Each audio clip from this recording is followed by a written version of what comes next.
Ürəkdəki hərarət. Denverin soyuğu dözləsi deyildi.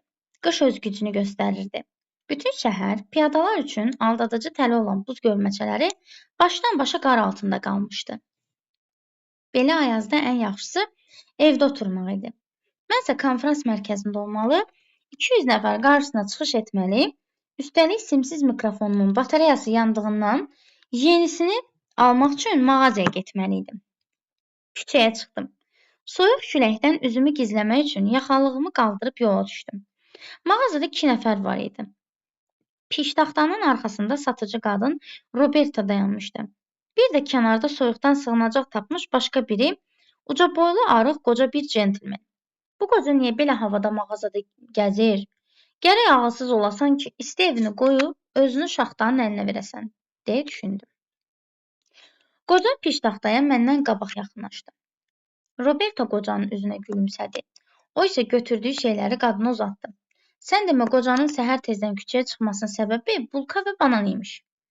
Roberta ödəniləcək məbləği söylədi və qoca qırışmış əllərini paltosunun cibinə saldı.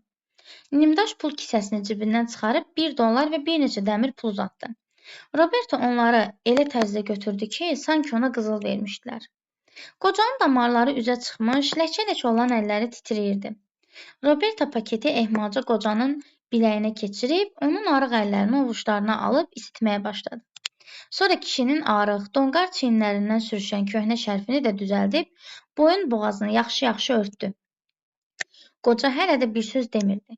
O yerində hərəkətsiz dayanaraq, sanki bütün bunları hafizəsinə köçürməyə çalışırdı. Axırda Roberta qocanın soyuqdan keymiş barmaqlarına tabe olmayan paltosunun açıq düyməsini də bağladı. Şəhadət barmağını silkələyib qocanı zarafatla hədələdi. İndi isə Mr. Johnson, mən istəyirəm ki, siz çox ehtiyatlı olasınız. Sizi sabahda görmək mənə çox vacibdir. Bu zaman elə bil qoca dirçəldi. Ağır-ağır tərpənib, ayaqlarını güclə çəkə-çəkə küçəyə çıxdı. Mən birdən hər şeyi anladım. Qoca buraya heç də bulka və banan dalınca gəlməmişdi. O doğmalıq, hərarət ardınca gəlmişdi. Hə, Roberta, əhsən belə xidmətə. O sizin qohumunuzdur, deyə soruşdum. Deyəsən, Roberta məndən incidir. Görünür, ondan ötürü bütün adamlar doğma idilər. Baxırıq 31-ci suala. Deyil mətnin 1-ci abzasında hansı sözlə başlayan cümlə yeni abzasdan başlaya bilər? Denverin soyuğu dözləsi deyil. Qış öz gücünü göstərir. Bütün şəhər piyadalar üçün aldadıcı təli olan buz gölməçələri başdan-başa qar altındaydı. Belə ayazda ən yaxşısı evdə oturmaq idi. Mən isə konfrans mərkəzində olmalı, 200 nəfər qarşısına çıxış etməli, üstəlik simsiz mikrofonumun batareyası yandığından yenisini almaq üçün mağazaya getməli idim. Bura qədər əsas hissədir uşaqlar. Üzr istəyirəm, giriş. Küçəyə çıxdım. Soyuq küləkdən üzümü gizləmək üçün yaxalığımı qaldırıb yol. Burada artıq əsas hadisələr başlayır. Yəni, küçəyə sözü yeni abzasdan ola bilər. A variantı. Denverin soyuq havası nəticədə nə ola bilməz? Çünki yanlışlıq istəyir. Qoca misterlə rastlaşmaq. Nə əlaqə? Yəni, soyuq hava olduğu üçünmü misterlə rastlaşmışdı? Xeyr. Roberta'nın qocaya xüsusi qayğısı. Bəli, soyuq hava olduğu üçün xüsusi qayğı göstərir. Hansı ki, köhnə şərfini düzəldir, boyun boğazını yaxşı-yaxşı örtür, sonra düyməsini bağlayır. Bunlar xüsusi qayğıdır. 2 düzdür. Qocanın bulka və banan almış. Soyuq havanın nəticəsi bulka və banan deyil. 1-3. Roberta'nın qocaya xəbərdarlıq etməsi. Bəli, soyuq hava olduğu üçün deyir, ehtiyatlı ol, sizi sabahda görmək çox vacibdir. 4 var. Konfransın olmasının səbəbi soyuq hava deyil. 1-3-5. C variantı.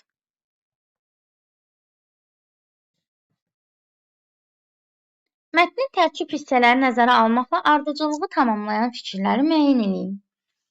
Eləyək. Deyir ki, qışın sərt üzüm. Mağazadakı qoca. Bu ikisinin arasında nə ola bilər? Qocaya verilən stimul olmaz. Yanmış batareya. Bəli, qışın sərt üzündən danışır. Sonra yanmış batareyasından danışır. Bir də B yaza bilər. Qohumlar yaza bilmərəm. Mehribanlıqdan yaranan doğmalıq yaza bilmərəm. Küçəyə çıxmaq məcburiyyəti yaza bilərəm. Küçəyə çıxmağa məcbur olur, sonra mağazada qocanı görür. Birə B ilə Y-ni yazacağam. B ilə Y. B, Y. Birə B, Y gedirsə cavab olur A variantı. 2-yə də A deyil. Qayğıkeş Roberta qocaya verilən stimul. Onun qayğısına qalır, köynəyin zadı düyməsi bağlayır, şərfini bağlayır. Sonra da deyir ki, sabah da sizi görmək istəyirəm. Bu da ona stimuldur. Bura A. Bir də D. Mehribanlıqdan yaranan doğmalıq. O da deyir ki, mən başa düşdüm ki, bura banan və bulka üçün gəlməyib. Əslində o, bura qayğı üçün gəlib. O ki, qaldı C-yə. Onlar qohum deyildilər. Ona görə C heç bir yerə getmir. Mətnlə bağlı doğru fikir. Deyir ki, mətnlə bağlı doğru. Qocanın istəyi əslində yemək yox, belə havada gəzmək idi. Gəzmək yox, qayğı, sevgi idi. Qoca çox xəstə olduğu üçün əlləri keymişdi. Xəstə olduğu üçün yox, hava soyuq olduğu üçün. Denevirdə həmişə hava soyuq və qarlı olurdu. Həmişə yox. İndi qış idi da. Qocanın satıcı ilə qohum olması onun az qalmamasına səbəb oldu. Qohum olması yox. Qohumluq əlaqəsi yox idi. Roberta münasibəti qocada rüç yüksəkliyi yaratdı. Bəli, o deyir, elə bil dirçəldi deyir. Cavab ona görə olur Y variantı. 35. Altından xətt çəkilmiş sözün mətndəki mənasına uyğun şərhi müəyyən edin. Altından xətt çəkilmiş söz. Hərarət ardınca gəlmişdir. Burada əlbəttə ki, məcazi mənada hərarət ardınca gəlmişdi. Məcazi mənada düşünülə bilər. Deyir, istilik sistemləri qışa hazırdır cümləsinə fikrə uyğundur. Xeyr. Mağazanın istiliyi nəzərdə tutulur. Bu da o mənada deyil. Yəni, münasibətin istiliyindən söhbət gedir. Xəstənin hərarəti ilə eyni məna deyil. Məcazi mənada birləşmə yaratmışdı, bəli. Onlarındır şeirimdəki bu məhəbbət, bu hərarət. Eyni mənadadır, düzdür. Çünki o da məcazidir. Bu da məcazidir. Ona görə 4-5B variantı. Mətnin birinci abzasında işlənmiş ilk obrazlı ifadəni. Bax, orada çox obrazlı ifadə ola bilər. Amma sənə deyir ki, ilk obrazlı ifadəni seçin və üslubu xüsusiyyətə əsaslandırın. Denevirin soyuğu dözləsi deyildi. Bu həqiqidir. Qış öz gücünü göstərir. Bax, elə bu. İlk budur. Nümunəli deyir, bunu götürürsünüz, elə yazırsınız. Qış öz gücünü göstərirdi. Əsaslandırma, qış gücünü göstərə bilməz. Bu metafordur, köçürtmədir. Ya yaza bilərsiniz ki, qış öz gücünü göstərirdi. Bura yazdınız ifadəni. Üslubu xüsusiyyətə yazırsınız ya məcazlik,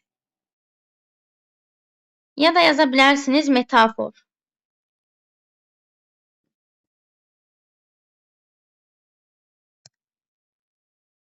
Əsas mətndən əlavə mətni obrazlar və ya hadisələr əsasında. Demir, ha şey, üslub. Müqayisə edərək doldurun. Hər hissə ən azı bir doğru fikir yazmaqla. Platonovun Həyat İşığı hekayəsində bütün ömrü boyu qayğıdan məhrum olmuş Akim yaşlanıb gücünü itirdiyi vaxt uşaqlığında tərk etdiyi kəndə qayıdır.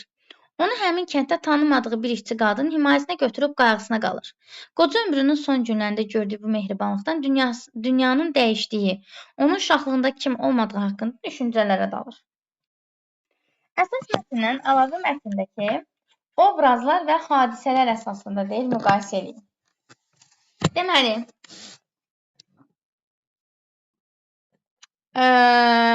burada məsələn, həmin kənddə tanımadığı bir işçi qadın deyir. Amma sən üslubu necə müqayisə edə bilərsən? Hər ikisi bədiidədir.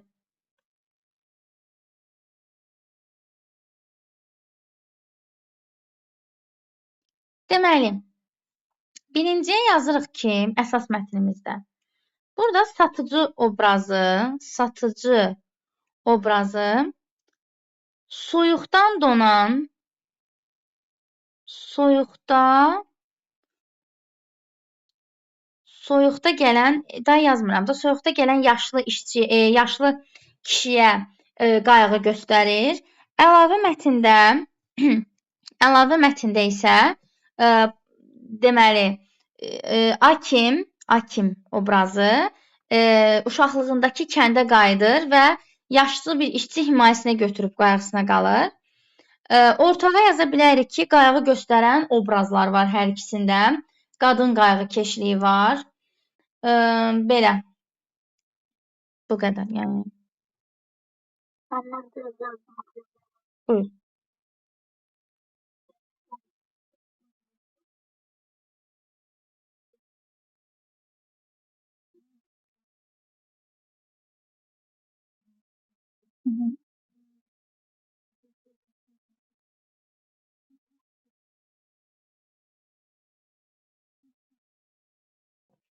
Hər ikisinə qayğı göstərən obraz var desək, ortada qayğı görüb sözünün təkrarlılığını silə bilərik deyə düşünürəm. Amma belə düzdür.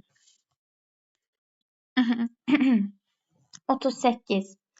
Deyir mətnin məzmununa uyğun olan aforizmləri müəyyən edin və mətnlə əlaqələndirib fikirlərinizi yazın. Adətən aforizmlər deyirsə 2 dənəsini seçirsən ən az. Baxaq. Bizim şəxsiyyətimiz bağ, iradəmiz isə bağbandır. Nə əlaqə? İnsan ruhunun ən az səbr edə biləcəyi şey xoşbəxtlikdir. Xoşbəxtlik nə əlaqə? Qayğı elə bir dildir ki, mətndə nədən söhbət gedir qayğıdan? Kar da eşidə bilər, kör da görə bilər. 3. Yaxşılıq qapı açar, məhəbbət bu qapıdan içəri girər.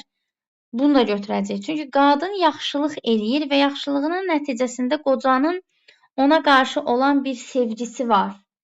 Yəni, bir övladı kimi sevir, ona qayğı göstərdiyi üçün o baxımdan. 3-ü ona görə yazırıq ki, qayğı elə bir dildir ki, burada yazırıq ki, satıcının timsalında görə bilərik ki, qoca Robertanın qayğısını hiss edir və bu onda həyat eşqi yaradır. Yenə də ehtiyatlı getmək üçün onu axırda tənbəhləyir zarafatla ki, mən sizi yenə görmək istəyirəm. Və qoca onu hiss edir. Orada ona deyir, kar da eşidə bilər, kör da. 4-ün əsaslandırması isə Robertanın qocaya olan qayğısı qocada həyata qarşı sevgi və məhəbbət yaradır. Demək olar, əslində ikisinə də eyni şeyi yazmaq olar. Roberta ona yaxşılıq edir və yaxşılığının nəticəsində qoca Robertanın qayğısından ona qarşı olan sevgisi yaranır. Tərzi bir cümlələr qurmalısınız. Əgər birini seçib əsaslandırmışsınızsa, 0,5 alacaqsınız. 39. Deyir ki, birinci abzasının ikinci abzasda qarşılıq olan sözlər var, 4 ilə də 5-də. 1 ilə 2-də. Bax. Deməli. Birincidə Ayaz var uşaqlar, ikincidə Şaxta. Ayazla Şaxta sinonimdir. 4 ilə 5-ə baxaq görək.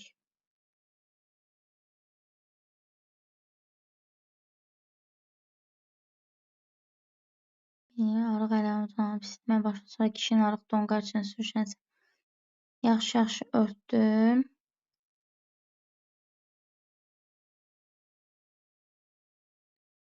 Deməli. 4 ilə 5 idi orada. Yoxsa 5 ilə 6 idi. 4 ilə 5 idi desin.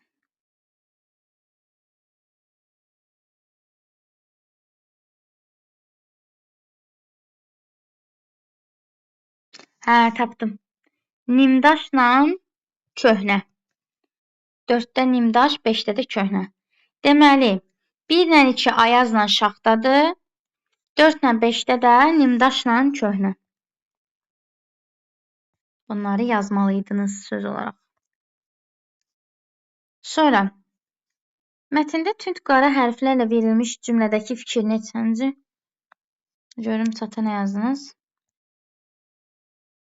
Nimdaşla köhnə. 4-də nimdaş var. 5-də tapmışdım köhnəni. Köhnə. Nimdaş. Nimdaş da köhnə deməkdir də. Sonra tünd qara hərflə verilmiş cümlədəki fikir neçənci abzasdadır, öz əksini tapır. Axırda demək olar uşaqlar, bax, orada deyirik, belə havada mağazada gəzir, gərək ağılsız olasan ki, Steveni qoyub şaxtanın əlinə verəsən özünü. Burada amma deyir, mən birdən hər şeyi anladım. Qoca buraya heç də bulka və banan dalınca gəlməmişdi. O doğmalıq hərarət ardınca gəlmişdi. 7-ci abzas. Məlum olur ki, qoca dükana satıcıdan xoş münasibət, qayğı, sevgi gördüyü üçün gəlir. Hətta hava şaxtalı və soyuq olsa belə, o bura gəlib qayğı gördüyü üçün gəlir, belə deyək. Maraqlı suallardır, asandır yəni. Burayla bağlı sual var.